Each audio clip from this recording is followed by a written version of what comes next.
இந்த சார்ட் உங்களுக்கு எப்படி ஒர்க் ஆகுன்னு தெரியாட்டி நீங்கள் உங்களோட கிரிப்டோ கரன்சி எல்லாத்தையுமே லூஸ் பண்ண போகிறீங்கன்னு அர்த்தம். நார்மலாக பார்த்தீங்கன்னு சொன்னால் ஒரு கிரிப்டோ சைக்கிள் 4 வருஷத்துக்கு ரன் ஆகும்.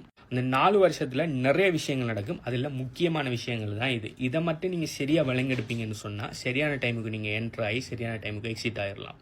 ஏன் அதை 4 வருஷம்னு சொல்கிறேன்னு சொன்னால் நார்மலாக பிட்காயின் ஹால்விங் ஒவ்வொரு 4 வருஷத்துக்கு ஒருக்கா தான் நடைபெறும். ஓகே, ஏன் 4 வருஷத்துக்கு ஒருக்கான்னு சொல்கிறேன்னு சொன்னால் பிட்காயின் ஹால்விங் நார்மலாக 4 வருஷத்துக்கு ஒருக்கா தான் நடக்கும். ரீசன்ட் பிட்காயின் ஹால்விங் பார்த்தீங்கன்னு சொன்னால் 2024 ஏப்ரலில் நடந்துச்சு. இப்போ அந்த பிட்காயின் ஹால்விங் நடந்தே நம்ம ஆல்மோஸ்ட் 6 மாதத்தை பாஸ் பண்ணிட்டோம். ஓகே, அநேகமானாக்கள் நம்பர் எப்படின்னு சொன்னால் பிட்காயின் ஹால்விங் நடந்த உடனே கிரிப்டோ கரன்சி மார்க்கெட் பம்ப் ஆயிடும் சொல்லி, அப்படி உடனே பம்ப் ஆகுது, கிராஜுவலாக தான் பம்ப் ஆகும். ஓகே, முதலாவது பார்த்தீங்கன்னு சொன்னால் BTC pump. Okay, BTC pump ஆகிற இது பார்த்தீங்கன்னு சொன்னால் ஒரு நாளில் நடக்கிற விஷயம் இல்லை. இந்த பிடிசி பம்ப் பார்த்தீங்கன்னு சொன்னால் பிஎம் ஆகிற பொட்டத்தில் இருந்து மெதுவாக தான் இது நடக்கும். கொஞ்சம் கொஞ்சமாக பிட்காயினுக்குள்ளே ஃபண்டு கொஞ்சம் கொஞ்சமாக வந்துட்டு இருக்கும். இந்த ப்ராசஸே கிட்டத்தட்ட ஆல்மோஸ்ட் 2 வருஷத்துலேருந்து 3 வருஷம் எடுக்கும். அதாவது ஒரு சைக்கிள் 4 வருஷம்னு சொன்னால், அதாவது ஒரு கிரிப்டோ சைக்கிள் 4 வருஷம்னு சொன்னால் அதில் ஆல்மோஸ்ட் 2 to 2.5 வருஷம், அப்படி இல்லாட்டி ஆல்மோஸ்ட் 3 வருஷம் பார்த்தீங்கன்னு சொன்னால் அந்த அக்யூமுலேஷன் பீரியடில் தான் போயிட்டுருக்கும். ஓகே, இந்த டைமில் பார்த்தீங்கன்னு சொன்னால் அநேகமானாக்கள் கிரிப்டோவை பற்றி கதைக்க மாட்டாங்க, நிறைய இன்ஃப்ளூயன்சஸ் கதைக்க மாட்டாங்க. கிரிப்டோவை பற்றி பெரிய அளவில் ஒன்றுமே இருக்காது.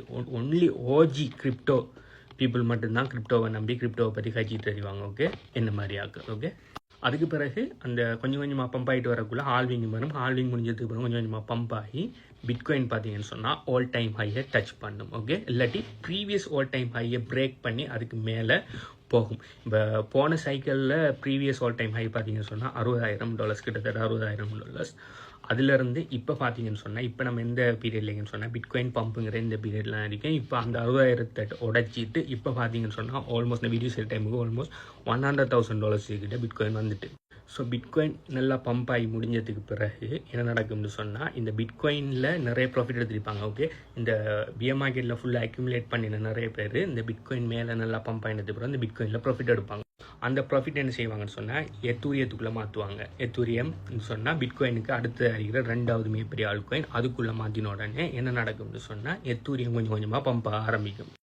அப்படி எத்தூரியம் பம்ப் ஆகினதுக்கு பிறகு மிட் கேப் அல்காயினல் பம்ப் ஆகும். ஓகே, அல்ட் பம்ப் ஆகும். அல்ட்டில் முதலாவது எது பம்ப் ஆகும்னு சொன்னால் மிட் கேப் அல்காயினல் பம்ப் ஆகும். மிட் கேப்னு சொன்னால் காயின் மார்க்கெட் கேப்பில் டாப் 10க்குள்ளே டாப் 20க்குள்ளே இருக்கிற காயின் எல்லாம் பம்ப் ஆகும். ஓகே, அடுத்த எத்தூரியத்துக்கு அடுத்தது இருக்கிற மிகப்பெரிய காயின்ஸ் எல்லாம் பம்ப் ஆகும். அதுக்கு பிறகு மார்க்கெட் கொஞ்சம் ட்ராப் ஆகி, அதாவது இது பம்ப் ஆகிட்டே இருக்காது, சின்ன சின்ன ட்ராப்புகள் வரும். ஆனால் அதுக்கு பிறகு ஒரு பெரிய ஒரு ட்ராப் ஒன்று வரும், லைக் 30-40% சொல்லி பெரிய ஒரு ட்ராப் ஒன்று வந்த பிறகு ஓகே மைக்ரோ கேப்ஸுகள் பம்ப் ஆகும். மைக்ரோ கேப்ஸ்னு சொன்னால் சின்ன காயின்கள் எல்லாமே பம்ப் ஆரம்பிக்கும். அதுக்கப்புறம் நிறைய இன்ஃப்ளூயன்சஸ் மாதிரி அவ்வளோ சொல்லி நிறைய பேர் கிரிப்டோ கரன்சிக்குள்ளே கதைக்க ஆரம்பிப்பாங்க. அதுக்கப்புறம் பார்த்தீங்கன்னு சொன்னால் மார்க்கெட் கொஞ்சம் கொஞ்சமாக சைட் பேஸில் போக ஆரம்பிக்கும். சைட் பேஸ்னா லைக் மேலேயும் போகாது கீழேயும் போகாது, சும்மா ஒரு சின்ன பம்ப், ஒரு நாளைக்கு 2-3%, 5%ன்னு சொல்லி மார்க்கெட் சைட் பேஸில் நகர ஆரம்பிக்கும். பெரிய அளவில் இன்ட்ரெஸ்டிங்காக இருக்காது மார்க்கெட். அப்படி கொஞ்சம் காலத்தில் சைட் பேஸில் போனது பிறகு அடுத்தது மீம் காயின்கள் பம்ப் ஆகும். எப்போ மீம் காயின்கள் பம்ப் ஆகுதோ அப்போவே நீங்கள் நினச்சிக்கணும் மார்க்கெட்டில் பெரிய ஒரு அடி உள்ள போகுது, பிஎம் மார்க்கெட்டுக்குள்ளே போகிறோம்னு சொல்லி அப்போவே நீங்கள் முடிவு எடுத்துடணும். இந்த டைமில் தான் நிறைய இன்ஃப்ளூயன்சஸ் மாதிரி ஹைக்க ஆரம்பிப்பாங்க. கண்ட மீம் காயின் எல்லாம் பம்ப் ஆகும். சும்மா ஒரு யாருனால ஒரு காயினோட கிரியேட் பண்ணுவோம், அந்த காயினை பற்றி எல்லாரும் கேட்பாங்க. சும்மா 10x 100x 50x 70xன்னு சொல்லி எல்லாமே பாசிபிள் ஆகும் இந்த மீம் பம்பிங் சீசனில். ஸோ இந்த டைமில் பார்த்தீங்கன்னு சொன்னால் நிறைய புது ஆக்கள் மார்க்கெட்டுக்குள்ளே வருவாங்க. போராக்கள் வாராக்கள் எல்லாம் கிரிப்டோ கரன்சியை பற்றி கதைக்க ஆரம்பிப்பாங்க. பிட்காயின் இந்த கிரிப்டோ கரன்சி இதில் என்னத்துக்கு வந்திக்கின்றே தெரியாமல் இந்த மீம் காயின்கள், அதாவது இன்றைக்கு காசு போட்டால் நாளைக்கு பணக்காரன் ஆகலாம், நாளை அன்றைக்கு இது பிஎன்டபிள்யூவில் போகலாங்கிற இந்த மென்டாலிட்டியில் இருக்கிற கெட் ரிச் குயிக் மென்டாலிட்டியில் இருக்கிற நிறைய பேர் மார்க்கெட்டுக்குள்ளே வருவாங்க. வந்து கண்ட கிரிப்டோ கரன்சி, அதாவது மீம் காயின், மெயினாக மீம் காயின், இந்த செல்லப்பிராணின்ற பேரில் இருக்கிற மீம் காயின் எல்லாத்துலேயுமே உள்ளுக்கு இன்வெஸ்ட் பண்ணுவாங்க. இப்படி இன்வெஸ்ட் பண்ணுறதுல 100-99% காயின்கள் ஜீரோவுக்கு போகும், டம்ப் ஆகும். இருந்தாலும் அந்த மீம் கிரேஸால் என்ன நடக்கணும்னா எல்லா அந்த இன்ஃப்ளூயன்சர்ட்டையும் காசை கொடுத்து நிறைய மீம் காயின் ஃபேக் காயின்ஸில் ப்ரொமோட் பண்ண வைப்பாங்க. நிறைய ஃபேக் காயின்கள் ப்ரொமோட் ஆகும். அதுக்குள்ளே போய் நிறைய பேர் காசை இழந்து ஸ்டில் அந்த ஒரு 100x காயினை கண்டுபிடிக்கிறங்கிற பேரில் லட்சக்கணக்கான காயின்களில் இன்வெஸ்ட் பண்ணி எல்லாருமே ஜீரோவுக்கு போவாங்க. இதுக்கு பிறகு இது 2 நடக்கும். ஓகே, மார்க்கெட் ப்ளீட் ஆகுறதும் பெரிய ஸ்கேம் ஃபியர் ஒன்று நடக்கும். அதாவது எதுனான ஒரு பெரிய எக்ஸ்சேஞ்ச் ஒன்று கலாப்ஸ் ஆகும். அப்படி இல்லைன்னு சொன்னால் எதுனான ஒரு ஸ்டேபிள் காயினில் ரெகுலேஷன் வந்து ஸ்டேபிள் காயின் ஒன்று ஃபெயிலியர் ஆகும். அப்படி இல்லாட்டி பெரிய ஒரு கிரிப்டோ கரன்சி ரிலேட்டடான ஏதோ ஒரு கம்பெனியோ அப்படி இல்லாட்டி பெரிய ஒரு கண்ட்ரியோ வந்து கிரிப்டோ கரன்சியை பேன் பண்ணும்.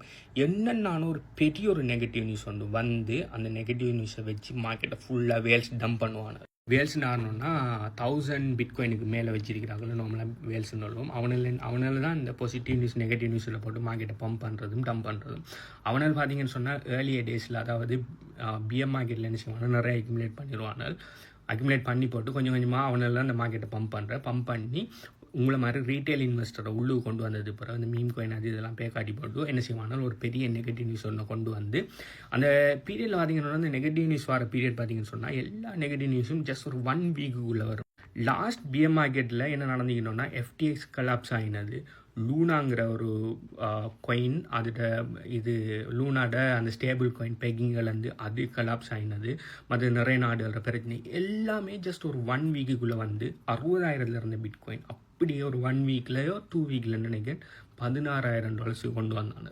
அதான் அந்த சைக்கிளோட பிஎம் மார்க்கெட்டோட பாட்டம். ஓகே, ஸோ இப்படி எதுனால பெரிய ஒரு பேட் நியூஸை கொண்டு வந்து பிஎம் மார்க்கெட்டை கொண்டு வர வைப்பானால் நீங்கள் எல்லாருமே புதுசாக வந்து அவ்வளோ பேர் இந்த மீம் காயின் அது இதுன்னு சொல்லி லாஸ்ட்டாக வந்து எல்லாருமே பயத்தில் என்ன செய்வீங்கன்னா நட்டத்தில் விற்க ஆரம்பிப்பீங்க. ஓகே, அதுக்கு பிறகு இந்த கிரிப்டோ கரன்சி டப்பலியான விஷயம் பிட்காயின் இது நான் ஸ்கேம் ஆகிட்டேன், நான் ஏமாந்துட்டேன், நான் லொஸ்ட் ஆகிட்டேன்னு சொல்லி அதுக்கு பிறகு ப்ராப்பரான ஃபண்டமெண்டல் இல்லாமல் ப்ராப்பரான ரிசர்ச் இல்லாமல் என்ன செய்கிறேன்னு தெரியாமல் உள்ளுக்கு வந்து விட்டும் அதுக்கு பிறகு கிரிப்டோவில் லொஸ்ட் ஆகிட்டேன்னு சொல்லி அது பிறகு இந்த நியூபீஸ் எல்லாம் கத்திக்கிட்டு போவாங்க.